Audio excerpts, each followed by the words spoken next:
안녕하세요. 이번 시간에는 지중해의 성자 다스칼로스라는 책을 읽고 설명하겠습니다. 이 책의 저자는 키리아코스 마르키데스라는 사람인데 키프로스 출신이고 미국의 사회학 교수입니다. 다스칼로스는 이름이 아니고요. 그리스어로 선생님이라는 뜻입니다. 이 분이 책으로 인해서 자기가 유명한 사람이 되는 것을 원하지 않았기 때문에 책에 이름을 넣지 않고 그냥 다스칼로스라고 했습니다. 다스칼로스는 1912년 분쟁이 많은 지중해의 작은 섬나라 키프로스에서 태어났다. 겉모습으로는 공무원 생활을 하다가 은퇴한 평범한 할아버지였지만 실제로는 죽은 자의 세계를 마음대로 넘나들고 지고한 절대자의 사도로서 불가사의하고 초자연적인 힘을 통해 병든 사람을 치료하는 신유가였다. 그는 사람들의 건강과 행복, 영적 성장과 자각을 위한 일에 평생을 바쳤고 그의 집에는 도움을 구하는 이들의 발길이 끊이지 않았다. 이 책 1권의 내용은 빙의에 대한 것, 사념체에 대한 것, 초능력, 카르마에 대한 것 등등 다양한 내용이 나옵니다. 다스칼로스가 영적인 능력으로 사람들을 치유하기 때문에 주변의 교회의 목사라든지 이런 사람들은 저 사람 악마의 힘을 가지고 있으니까 가까이 가지 마라 이렇게 가르쳤다고 합니다. 이 저자가 1978년에 키프로스에 갔다가 친구하고 이야기를 했는데 이 친구가 다스칼로스가 이끌고 있는 진리를 탐구하는 사람들의 모임이라는 반비밀 단체에 속해 있다고 자랑스럽게 말했답니다. 첫 번째 만남을 통해서 나는 그의 가르침이 기독교 신비주의와 인도의 종교가 혼합된 내용이라는 것을 알았다. 카르마의 개념, 그의 말로 인과응보의 법칙과 환생설이 가르침의 주된 내용을 이루고 있는 것 같았다. 다스칼로스는 이 책의 저자인 키리아코스에게 우리가 전생에 4번이나 만났었다고 설명을 했습니다. 그리고 자신의 제자인 야코보스를 소개해 주었습니다. 내가 자네에게 야코보스를 소개했나? 얘는 4000살이야. 한 20살도 안 돼 보이는데요? 다스칼로스는 자신과 야코보스가 수천 년부터 알고 지낸 오랜 친구 사이라고 우겼다. 논리가 때로는 우리를 혼란에 빠뜨려요. 야코보스가 중얼거렸다. 논리. 다스칼로스가 고개를 저으며 말했다. 논리에 집착하면 멀리 갈 수 없어. 논리라는 건 어떤 특정한 시대와 장소에서 성행하고 있는 어떤 판에 박은 사고방식 이외에는 아무것도 아니야. 우리의 관심사는 시간과 공간을 초월한 로고스, 이성, 진리일 뿐이야. 그리고 그는 밤마다 몇몇 제자들과 함께 보이지 않는 구원자가 된다고 말해주었다. 그들은 유체이탈, 즉 육체를 벗어나서 먼 곳으로 여행하는 능력을 발휘하여 그곳에서 봉사를 한다는 것이다. 유체이탈을 어떻게 하느냐고 물어보자 다스칼로스는 우리 몸이 물질 육체뿐만이 아니고 심령체와 이지체로 이루어져 있다고 설명합니다. 심령체와 이지체는 좀 더 자주 쓰는 단어로는 아스트랄체, 멘탈체라고 합니다. 심령체는 감각과 정서의 신체로서 그 중추는 심장에 위치한 차크라에 있다. 이지체는 생각의 신체로서 그 중추는 정수리에 위치한 차크라에 있다. 육체, 심령체, 이지체 이 세 가지 신체는 각각 에테르로 이루어진 견몸, 즉 에테르 복체를 가지고 있다.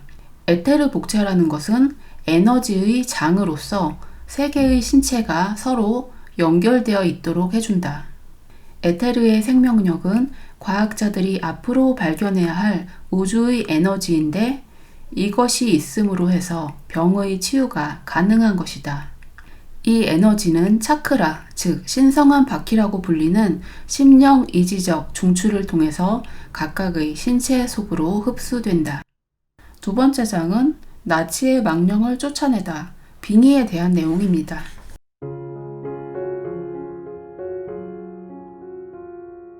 이 저자가 아는 사람 중에 누군가에게서 부탁이 왔습니다. 이스라엘에 살고 있는 유태인 26살 아가씨가 심각한 정신병에 걸려 있다고 했는데요. 그 아가씨 어머니 숙모와 함께 다스칼로스에게 데려갔습니다. 이 아가씨는 악령들이 그녀를 못살게 구는 꿈을 꾸고 그들이 찾아올 때마다 자신의 영혼이 질질 끌려가는 것처럼 느끼고 폐와 머리에 통증을 느낀다고 했습니다. 다스칼로스는 이 아가씨가 빙의가 된 것이라고 말합니다. 그들은 두 사람의 영인데 연합군의 함부르크 폭격대에 죽은 부부입니다. 그들은 대학살에 직접 관계하고 많은 유태인들을 고문했습니다. 그들은 유태인에 대한 증오심을 저승까지 품고 갔습니다. 그래서 그들은 하다스 양과 심리적 파동이 동조되었을 때 하다스 양에게 빙의한 것입니다. 그리고 다스칼로스가 마법적인 의식을 통해서 빙의를 해결해 주었습니다. 살해를 어떻게 해야 되냐고 묻자 다스칼로스는 제게 신세진 것은 아무것도 없습니다 라고 했습니다. 다스칼로스는 수많은 사람을 영적인 능력으로 치유해 주었지만 그것이 성령이 하는 일이기 때문에 자신은 대가를 받으면 안 된다고 했습니다. 나중에 다스칼로스가 귀신을 추방한 것에 대해서 자세히 설명해 주었습니다. 이번의 경우는 생전에 잔인한 증오심을 품고 죽어서 심령계, 영계로 들어가지 못하고 있는 사람들의 경우야. 그들은 에테르 차원의 물질계와 심령계 사이를 방황하고 있었던 거야. 그들은 자신들이 이 물질계와 관계를 맺을 수 있는 위치에 있다는 사실을 발견했지. 그 방법은 지상에 살고 있는 사람 중에서 공포심이 있다거나 영이 그 몸속으로 들어가기에 용이한 심리적 상태에 있는 사람에게 빙의하는 거야. 빙의란 것은 다 그럴 만한 이유가 있어야만 일어날 수 있는 거야. 말하자면 어떤 사람의 의식이 자신에게 들러붙으려고 하는 귀신이나 혹은 다른 어떤 것과 비슷한 파동으로 진동할 때에만 일어난다는 말이야. 달리 말하자면 그 사람도 남을 해칠 만한 잠재적인 소질을 가지고 있어야만 한다는 거지. 빙의는 죽은 사람이나 악마 또는 염체에 의해서 일어나는 거야. 그 중에서도 가장 상대하기 힘든 빙의는 죽은 사람에 의한 빙의야. 그들은 끈질기거든. 염체들, 산염체들은 없애버릴 수 있지만 죽은 사람의 영혼은 파멸시킬 수 없기 때문에 어려운 점이 있지. 빙의가 되는 것은 빙의령과 빙의당한 사람 사이에 직접적인 인연이 있어서 원수를 갚으려고 오는 경우도 있고요. 직접적인 관계가 없는데 이렇게 정신적인 파장이 비슷하기 때문에 끌려서 오는 경우가 있다는 것입니다. 빙의를 당하는 사람도 마음속에 악한 마음이나 불안정한 마음, 공포심 이런 것들이 있기 때문에 그에 해당하는 부정적인 기운, 부정적인 영들이 와서 빙의가 될 수 있다는 것입니다. 다스칼로스는 그 빙의령들을 심령 이지 차원의 에레보스에 밀어 넣었다고 합니다. 에레보스는 그리스어로 심연을 의미하는데요. 빙의령들을 최면에 빠뜨려서 다시 물질계로 오지 않도록 아스트랄계의 한쪽 구석에 밀어 넣었다는 것입니다. 심령 이지 차원의 에레보스에서는 구체적인 기억은 잊어버리지만 그 상황은 잊어버리지 않아. 다른 사람을 증오하고 죽이려고 했으니까 나는 나쁜 인간이었어 하는 기억은 남아있지. 구체적인 사건들과 장소, 이름, 주변 상황 그런 기억들은 심령 이지계의 에레보스에 떼어놓고 우리는 역할을 뒤집는 거야. 그들의 상념 속에서 그들은 이제 괴롭히는 자가 아니라 그들을 해치려는 사람들로부터 쫓기는 입장이 되는 거지. 내가 상황을 뒤집어 놓은 것을 알겠나? 이것이 요컨대 카르마가 끊임없이 하고 있는 일이라네. 여기서 나오는 내용은 카르마가 어떻게 작용하는가를 엿볼 수 있는데요.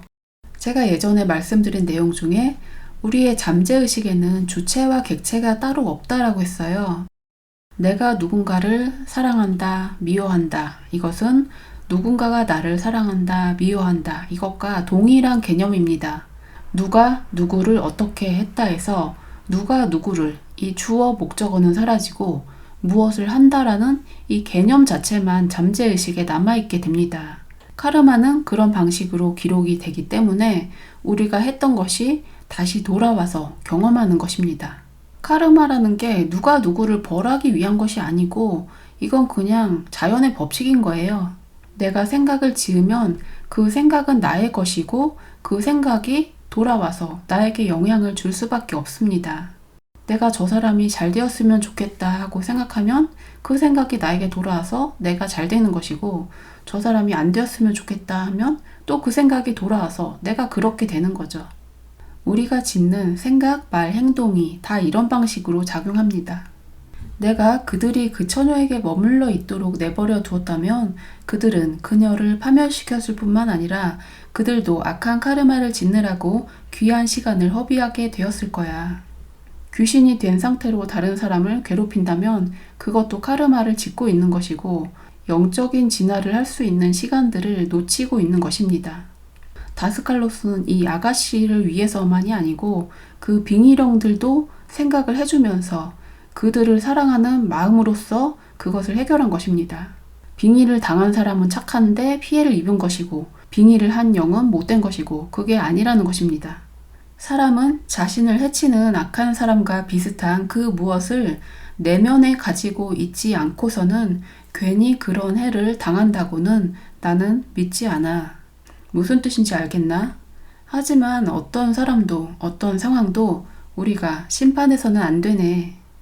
그 대신 우리는 악이 변화하도록 도와주고 인간의 가슴 속에서 파괴성을 몰아내어 그 자리에 창조성과 자비와 선한 뜻이 싹틀 수 있는 환경을 마련해 줘야 하네. 저에게 그런 질문을 자주 하시는데 심각한 범죄를 당한 사람들도 카르마가 있어서 그렇게 당한 것이냐? 제가 그렇다고 대답하면 불편해하는 분들이 많을 거예요. 카르마가 있기 때문에 비슷한 인자가 있기 때문에 당하는 것은 맞지만 그래서 뭐 자연스럽게 됐으니까 그래도 싸다. 이런 식으로 우리가 바라보면 안 된다는 것입니다. 피해를 주는 사람이나 당한 사람이나 모두가 안타까운 사람들이고 우리가 사랑의 마음으로 바라보아야 한다는 것입니다. 나머지 내용은 다음번에 살펴보겠습니다. 시청해 주셔서 감사합니다.